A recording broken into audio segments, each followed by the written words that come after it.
Hey babe, can't you sleep? Oh yeah, I know you had a stressful day. Well, why don't you just lay back? Yeah, no.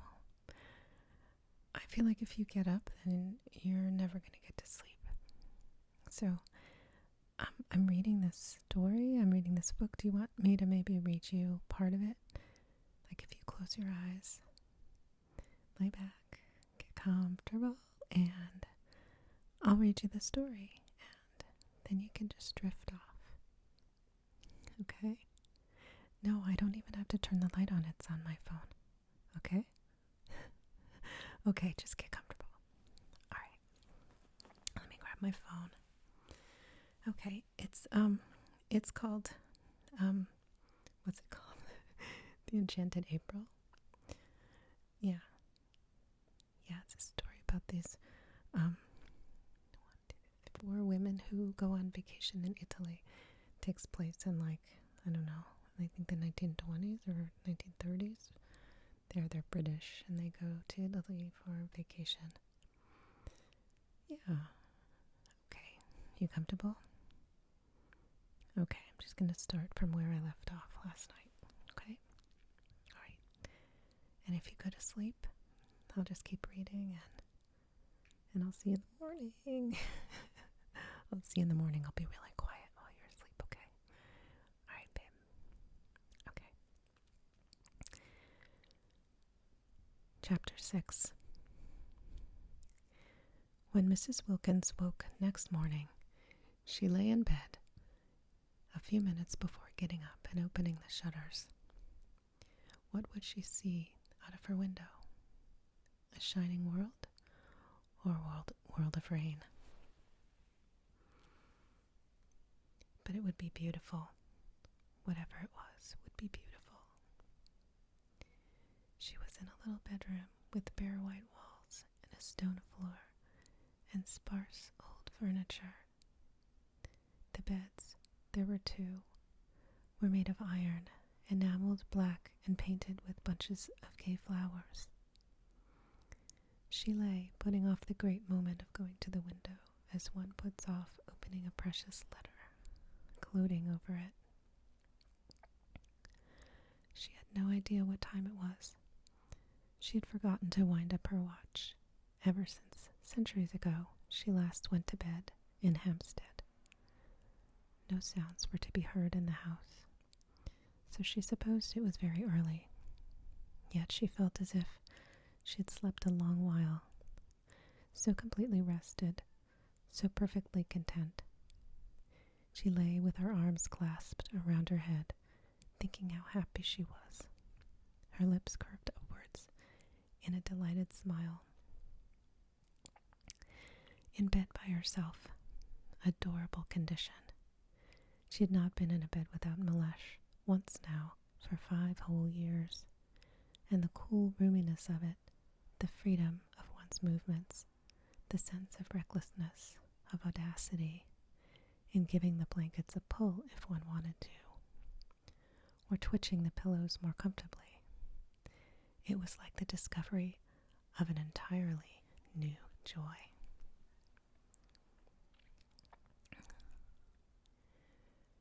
Mrs. Wilkins longed to get up and open the shutters, but where she was really so very delicious. She gave a sigh of contentment and went on lying there, looking round her, taking in everything in her room, her own little room, her very own, to arrange just as she pleased for this one blessed month. Her room, bought with her own savings, the fruit of her careful denials, whose door she could bolt if she wanted to, and nobody had the right to come in. It was such a strange little room, so different from any she had known, and so sweet. It was like a cell. Except for the 2 beds, it suggested a happy austerity. And the name of the chamber, she thought, quoting and smiling round at it, was Peace. Well, this was delicious, to lie there thinking how happy she was, But outside those shutters, it was more delicious still. She jumped up, pulled on her slippers, for there was nothing on the stone floor but one small rug, ran to the window, and threw open the shutters. "Oh," cried Mrs. Wilkins. All the radiance of April in Italy lay gathered together at her feet. The sun poured in on her. The sea lay asleep in it, hardly stirring. Across the bay, the lovely mountains, exquisitely different in color, were asleep too in the light.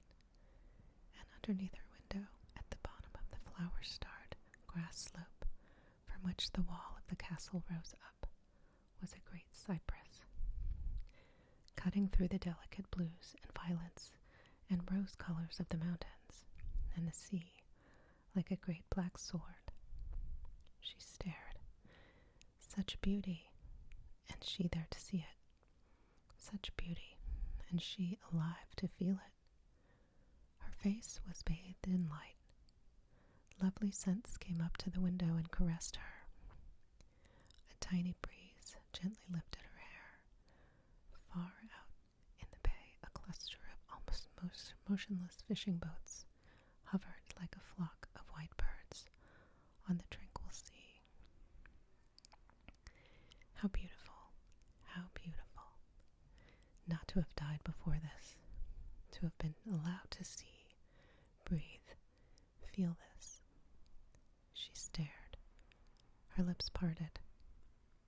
Happy? Poor, ordinary, everyday word. But what could one say? How could one describe it? It was as though she could hardly stay inside herself. It was as though she were too small to hold so much of joy. It was as though she were washed through with light.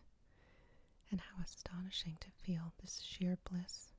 For here she was, not doing and not going to do a single unselfish thing, not going to do a thing she didn't want to do. According to everybody she had ever come across, she ought at least to have twinges. She had not one twinge. Something was wrong somewhere. Wonderful that at home she should have been so good, so terribly good, and merely felt tormented. Twinges of every sort had there been her portion. Aches, hurts, discouragements, and she the whole time being steadily unselfish. Now she had taken off all her goodness and left behind her like a heap in rain-sodden clothes. And she felt only joy. She was naked of goodness and was rejoicing in being naked. She was stripped and exulting. And there, away in the dim mugginess of Hampstead, was Melech being angry. She tried to visualize Melech. She tried to see him having breakfast and thinking bitter things about her. And lo, Melech himself began to shimmer, became rose color, became delicate violet, became enchanting blue, became formless, became iridescent. Actually, Melech, after quivering a minute, was lost in light. Well, thought Mrs. Wilkins, staring, as it were, after him, how extraordinary not to be able to visualize Melech, and she who used to know every feature, every expression of his heart. She simply could not see him as he was. She could only see him resolved into beauty, melted into harmony with everything else.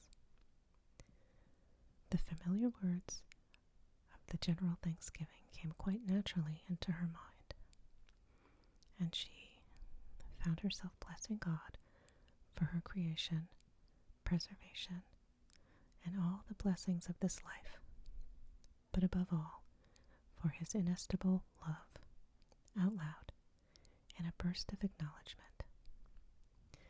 While Melech, at that moment angrily pulling on his boots before going out into the dripping streets, was indeed thinking bitter things about her.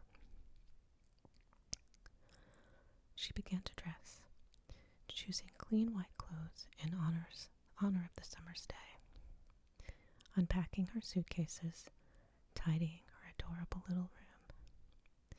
She moved about with quick, purposeful steps, her long, thin body held up straight, her small face, so much puckered at home with effort and fear, smoothed out. All she had been and done before this morning, all she had felt and worried about, was gone. Each of her worries behaved as the image of Malesh had behaved, and dissolved into color and light. And she noticed things she had not noticed for years. When she was doing her hair in front of the glass, she noticed it and thought, "Why, what pretty stuff." For years she had forgotten she had such a thing as hair, plaiting it in the evening and unplaiting it in the morning with the same hurry and indifference with which she laced and unlaced her shoes. Now she suddenly saw it, and she twisted it round her fingers before the glass, and was glad it was so pretty. Malesh couldn't have seen it either, for he had never said a word about it. Well, when she got home, she would draw his attention to it. "Malesh," she would say, "look at my hair. Aren't you pleased you've got a wife with hair like curly honey?" She laughed. She had never said anything like that to Malesh yet, and the idea of it amused her. But why had she not? Yes, she used to be afraid of him. Funny to be afraid of anybody, and especially of one's husband, whom one saw in his more simplified moments, such as asleep and not breathing properly through his nose. When she was ready, she opened her door to go across to see if Rose, who had been put the night before by a sleepy maidservant into a cell opposite, were awake. She would say good morning to her, and then she would run down and stay with that cypress tree till breakfast was ready. And after breakfast, she wouldn't so much as look out of a window till she had helped Rose get everything ready for Lady Caroline and Mrs. Fisher.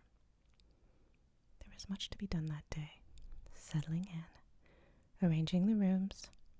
She mustn't leave Rose to do it alone. They would make it all so lovely for the two to come, have such an entrancing vision ready for them, of little cells bright with flowers. She remembered she had wanted Lady Caroline not to come. Fancy wanting to shut someone out of heaven because she thought she would be shy of her. As though it mattered if she were, and as though she would be anything so self-conscious as shy.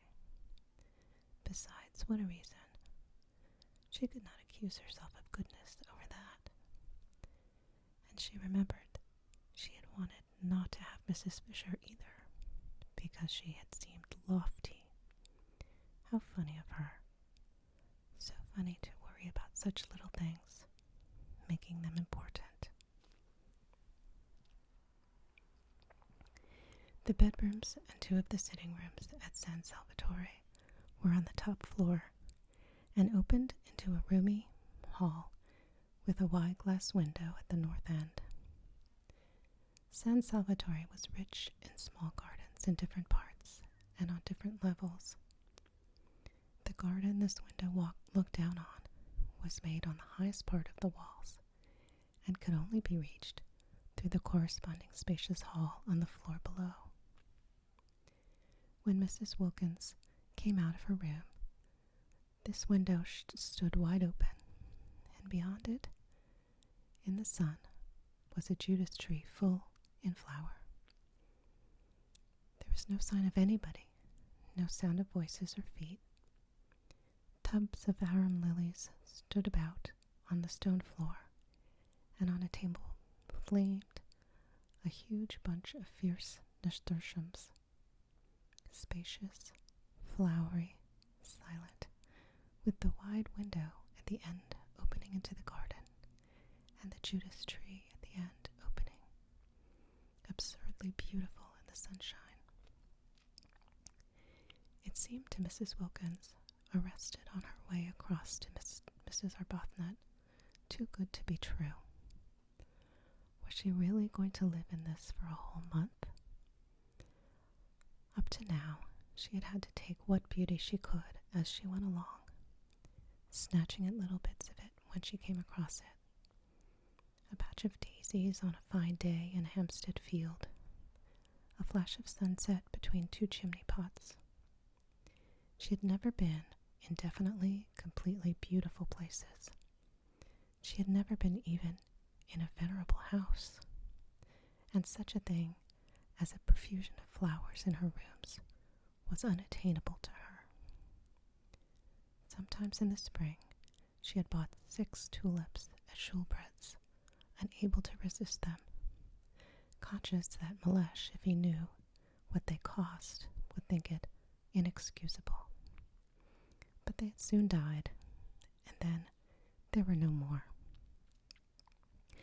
As for the Judas tree, she hadn't an idea what it was, and gazed at it out there against the sky with the rapt expression of one who sees a heavenly vision. Mrs. Arbuthnot, coming out of her room, found her there like that, standing in the middle of the hall, staring. Now, what does she think she sees now? Thought Mrs. Arbuthnot. We are in God's hands, said Mrs. Wilkins, turning to her, speaking with extreme conviction. Oh, said Mrs. Arbuthnot quickly, her face, which had been covered with smiles when she came out of her room, falling. Why, what has happened? For Mrs. Arbuthnot had woken up with such a delightful feeling of security, of relief, and she did not want to find she had not, after all, escaped from the need of refuge. She had not even dreamed of Frederick. For the first time in years, she had been spared the nightly dream that he was with her, that they were heart to heart, and its miserable awakening. She had slept like a baby, and woken up confident. She had found there was nothing she wished to say in her morning prayer, except thank you. It was disconcerting to be told she was, after all, in God's hands. I hope nothing has happened, she asked anxiously. Mrs. Wilkins looked at her a moment and laughed. How funny, she said, kissing her. What is funny? Asked Mrs. Arbuthnot, her face clearing, because Mrs. Wilkins laughed. We are. This is everything. It's all so wonderful. It's so funny and so adorable that we should be in it. I dare say when we finally reach heaven, the one they talk about so much, we shan't find it a bit more beautiful. Mrs. Arbuthnot relaxed to smiling security again. Isn't it divine, she said. Were you ever in your life so happy? Asked Mrs. Wilkins, catching her by the arm. No, said Mrs. Arbuthnot. Nor had she been, not ever. Not even in her first love days with Frederick, because always pain had been close at hand in that other happiness, ready to torture her with doubts, to torture even with the very excess of her love, while this was the simple happiness of complete harmony with her surroundings, the happiness that asks for nothing, that just accepts, just breathes, just is. Let's go and look at that tree close, said Mrs. Wilkins. I don't believe it can only be a tree. And arm in arm they went along the wall, and their husbands would not have ever known them. Their faces were so young with eagerness. And today they stood at the open window. And when their eyes, having feasted on the marvelous pink thing, wandered farther along among the beauties of the garden, they saw, sitting on the low wall at the east edge of it, gazing out over the bay, her feet in lilies, Lady Caroline. They were astonished. They said nothing in their astonishment, but stood quite still, arm in arm, staring down at her. She too had on a white frock, and her head was bare. They had no idea that day in London, when her hat was down to her nose and her furs were up to her ears, that she was so pretty. They had merely thought her different from the other women in the club, and so had the other women themselves, and so had all the waitresses, eyeing her sideways and eyeing her again as they passed the corner where she sat talking. But they had no idea she was so pretty. She was exceedingly pretty. Everything about her was very much that which it was. Her fair hair was very fair. Her lovely gray eyes were very lovely and gray. Her dark eyelashes were very dark. Her white skin was very white. Her red mouth was very red. She was extravagantly slender, the merest thread of a girl, though not without little curves beneath her thin frock, where little curves should be. She was looking out across the bay, and was sharply defined against the background of empty blue. She was full in the sun. Her feet dangled among the leaves and flowers of the lilies, just as if it did not matter that they should be bent or bruised. She ought to have a headache, whispered Mrs. Arbuthnot at last, sitting there in the sun like that. She ought to have a hat, whispered Mrs. Wilkins. She's treading on lilies. But they're hers as much as ours. Only 1/4 of them. Lady Caroline turned her head. She looked up at them a moment, surprised to see them so much younger than they had seemed that day at the club, so much less unattractive. Indeed, they were really almost quite attractive, if anyone could ever be really quite attractive in the wrong clothes. Her eyes, swiftly glancing over them, took in every inch of them in the half-second before she smiled and waved her hand and called out, "Good morning." There was nothing, she saw at once, to be hoped for in the way of interest from their clothes. She did not consciously think this, for she was having a violent reaction against beautiful clothes and the slavery they imposed on one, her experience being that the instant one had got them, they took one in hand and gave one no peace till they had been everywhere and been seen by everybody. You didn't take your clothes to parties. They took you. It was quite a mistake to think that a woman, a really well-dressed woman, wore out her clothes. It was the clothes that wore out the woman, dragging her about at all hours of the day. No wonder men stayed younger longer. Just new trousers couldn't excite them. She couldn't suppose that even the newest trousers ever behaved like that, taking the bit between their teeth. Her images were disorderly, but she thought as she chose. She used what images she liked. As she got off the wall and came towards the window, it seemed a restful thing to know she was going to spend an entire month with people in dresses made as she dimly remembered dresses used to be made 5 summers ago. "I got here yesterday morning," she said, looking up at them and smiling. She really was bewitching. She had everything, even a dimple. "It's a great pity," said Mrs. Arbuthnot, smiling back, "because we were going to choose the nicest room for you." "Oh, but I've done that," said Lady Caroline. "At least, think it's the nicest. It looks two ways. I adore a room that looks two ways, don't you? Over the sea to the west, and over this Judas tree to the north. And we had meant to make it pretty for you, with flowers, said Mrs. Wilkins. Oh, Domenico did that. I told him directly I got here. He's the gardener. He's wonderful. It's a good thing, of course, said Mrs. Arbuthnot, a little hesitatingly, to be independent and to know exactly what one wants. Yes, it saves trouble, agreed Lady Caroline. But one shouldn't be so independent, said Mrs. Wilkins, as to leave no opportunity for other people to exercise their benevolences on one.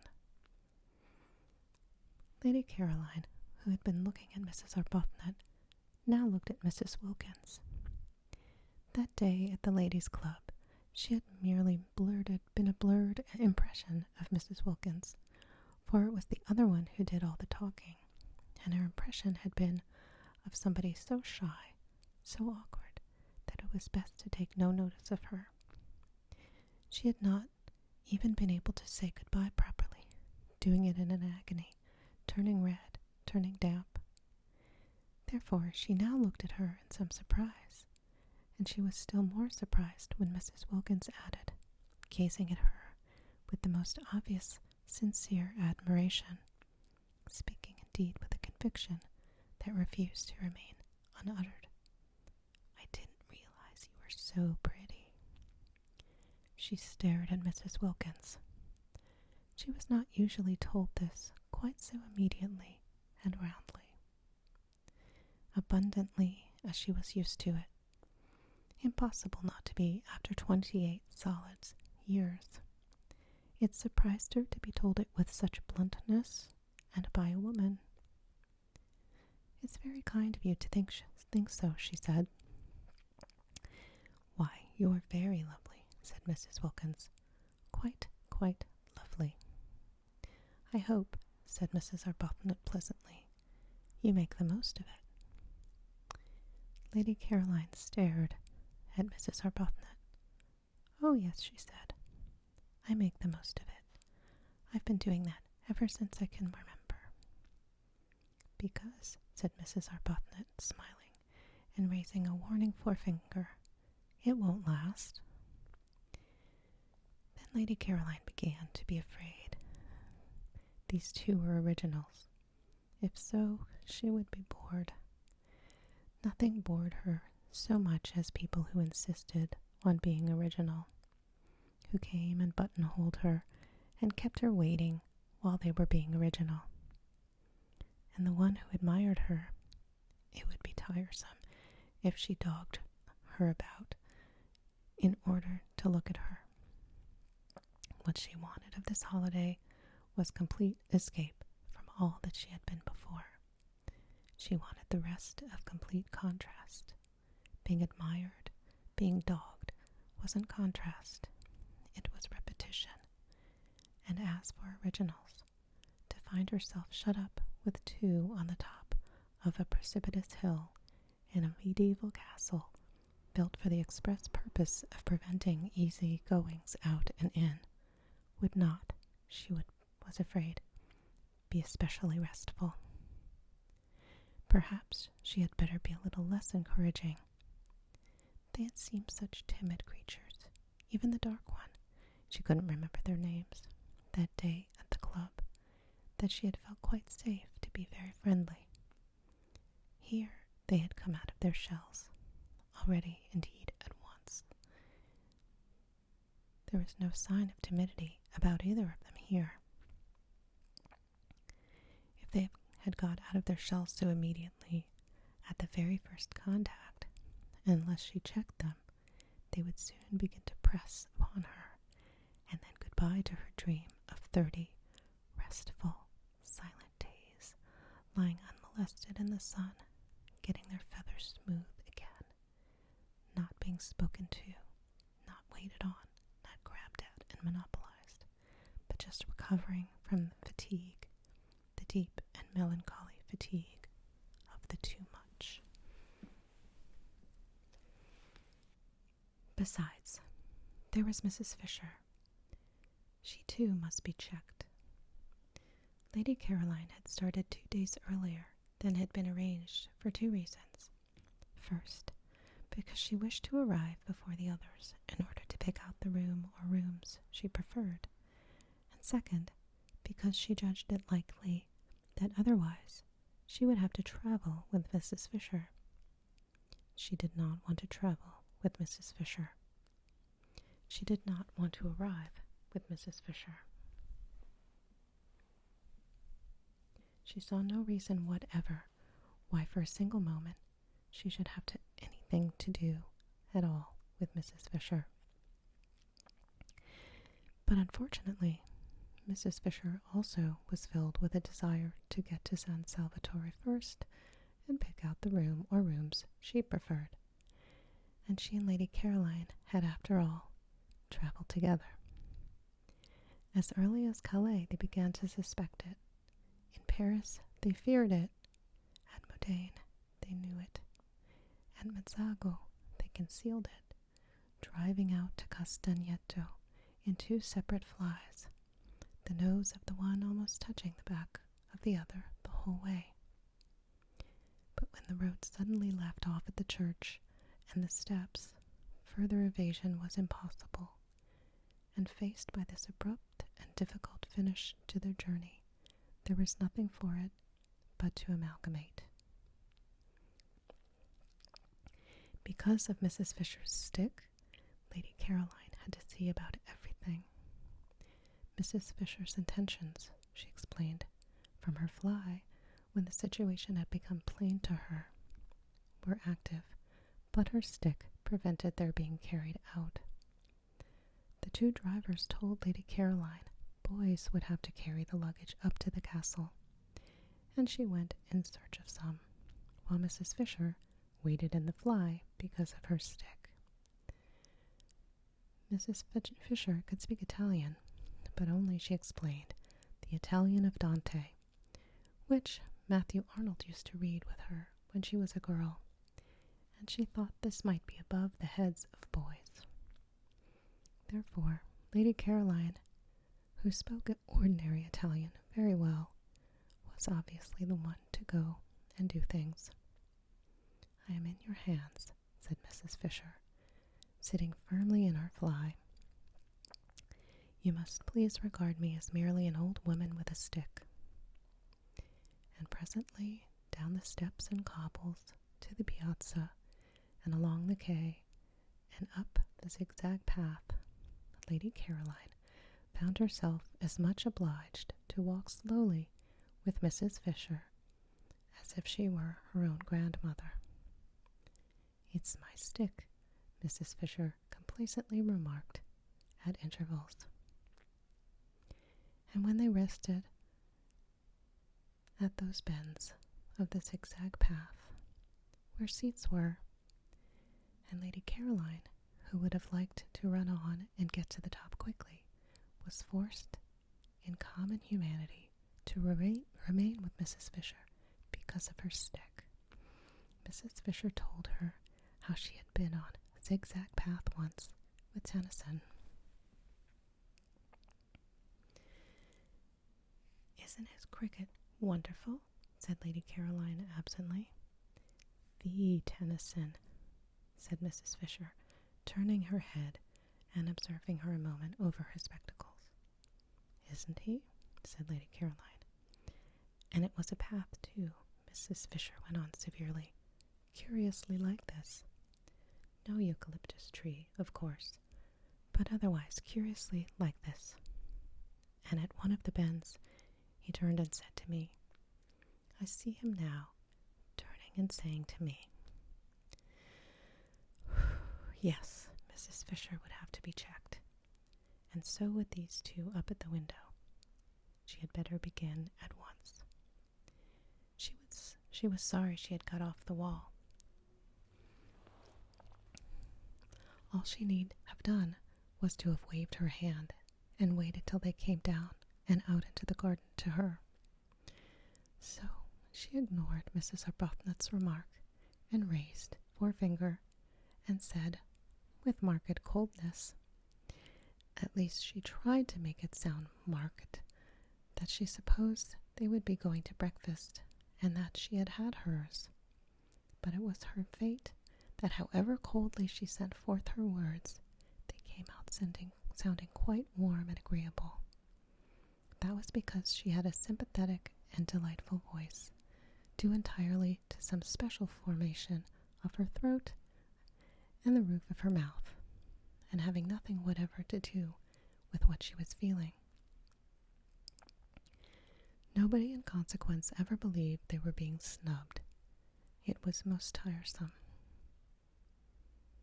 And if she stared icily, it did not look icy at all, because her eyes, lovely to begin with, had the added loveliness of very long, soft, dark eyelashes. No icy stare could come out of eyes like that. It got caught and lost in the soft eyelashes, and the person stared out merely thought they were being regarded with flattering and exquisite attentiveness. And if ever she was out of humor, or definitely cross, and who would not be sometimes in such a world, she only looked so pathetic that people all rushed to comfort her, if possible by means of kissing. It was more than tiresome. It was maddening. Nature was determined that she should